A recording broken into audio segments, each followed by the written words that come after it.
हमारे भाई हैं, उन्होंने बड़ा अच्छा सवाल किया। वो सवाल था सजदा सहव को लेकर कि सजदा सहव क्या होता है और वो कब करना चाहिए, कब नहीं करना चाहिए। तो देखिए, इंडिया नहीं पूरी दुनिया में करोड़ों की तादाद में इबादत करने वाले, नमाज पढ़ने वाले आपको मिल जाएंगे। हिंदुस्तान के अंदर भी बेशुमार मुसलमान हैं और सब इबादत करते हैं, वो चाहे 8 दिन में जाते हों या 360 दिन में जाते हों, जाता है हर मुसलमान। और कुछ अगर कम नसीब बदनसीब है तो वो पूरी लाइफ ही नमाज नहीं पढ़ता है, लेकिन ज़्यादा तादाद मुसलमानों की जो नमाज पढ़ा करते हैं 8 दिन में जाएं। जो फ़र्ज छोड़ता है वो तो गुनाहगार है ही और उसका हिसाब व किताब उसे देना पड़ेगा। लेकिन सजदा सहव क्या चीज़ है नमाज के अंदर, इस बारे में अगर आप मुसलमानों से मालूम कर लें, वो नमाजी जो 5 वक्ता है तो उनमें भी कुछ ऐसे होंगे जिन्हें इसका इल्म नहीं होगा और उन्हें पता नहीं होगा कि सजदा सहव किसे कहते हैं और वो कब करते हैं, कैसे करते हैं और उसके क्या मसाइल हैं। तो ये बड़ा अहम मसला है, हर एक मुसलमान को याद होना चाहिए।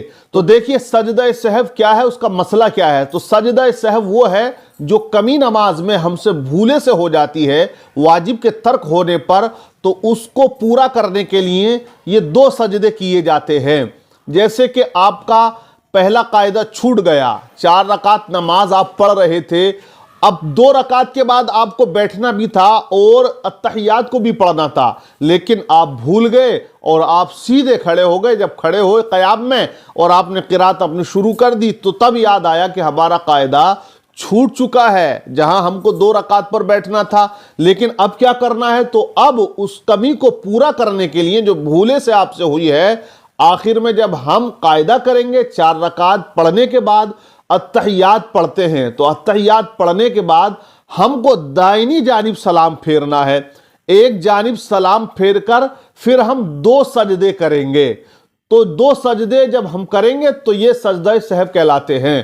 तो फिर हम दोबारा से अत्तहियात पढ़ें, दुरूद इब्राहिम, दुआए मासूरा पढ़ें, फिर हम अपनी नमाज को मुकम्मल कर लें। वाजिब जो जानबूझकर छोड़ दिया तो फिर तो नमाज होगी नहीं, चाहे आप सजदा सहव करो या कुछ भी कर लो, क्योंकि फिर उसका इआदा ज़रूरी है। भूले से, मिसाल के तौर पे आप जैसे दुआए कुनूत पढ़ते हो, इशा की नमाज में हम वित्र पढ़ते हैं 3, अब दुआए कुनूत को कोई बंदा भूल गया, तीसरी रकात में जो था अल्हम्दो के बाद सूरत मिलानी थी, अल्लाह अकबर कह के तकबीर कह के हमें दुआए कुनूत पढ़नी थी, लेकिन वो रुकू में चला गया, तो अब उसके लिए भी यही हुक्म है कि वो सजदा सहव करे और अपनी नमाज को मुकम्मल कर ले।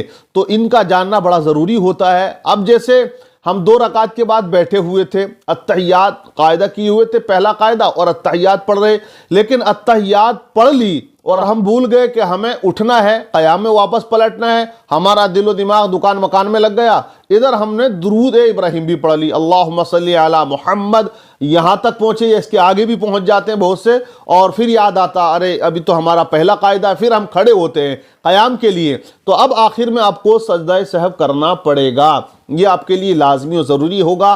तो सजदा सहव वाजिब के तर्क होने पर भूले से तब किया जाता है, लेकिन आज ऐसे बहुत मुसलमान हैं जिन्हें सजदा सहव का ना तो तरीक़ा पता है और ना ही उनको इसका इल्म है, ना इस मसले की उनको जानकारी है। तो ये याद रख लें, ये सजदा सहव हर नमाज के लिए है। ये ना समझे कि नफिल में अगर भूल गए तो ना होगा।